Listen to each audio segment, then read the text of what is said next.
Isa sa pinakasikat na sayaw, hindi lang sa Pilipinas, sa buong mundo, ay 8-8. Thank you, Lord. Salamat po. Oo. Napakahusay. No? Pwede mo ba kaming kwentuhan nung paano yung naging storya ng 8-8? Ano kasi yan? Yung 8-8, title ko yon. Okay. Sayaw ko yon kasi nung dati napupunta kami sa mga agogo dancer, yung nag-8-8 sila.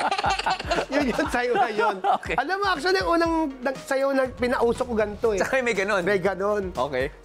Sumikat din yun, pero hindi ko nagawa ng kanta. Kaya nung nakita kong sumikat yung ganon ng 8-8, pinagawan ko na ng kanta kay Lito Camo. At sobrang naging hit yun. Grabe yan! Dito kami sa may Kamuning. At tutulog akong ganyan kasi ang dami kong ginagawa.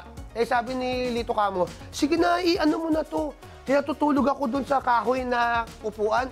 Sabi ko, Lito Camo, hindi naman sisikat yung kanta na yan. Matulog na tayo dito. Tapos nung natapos na namin, sa matatalbok maghapon, sabi niya, sino kaya pakakantay natin sa mga babaeng? Ha? Gumaganon. Ay, 8-8, ha? Gumaganon. Kumuha siya ng mga agogo dancer doon sa baba. Wala. Sabi ko, Lito, uuwi na ako, baka hanapin ako ng asawa ko, madamay pa. Yun. Yun ang kwento ng legend na 8-8.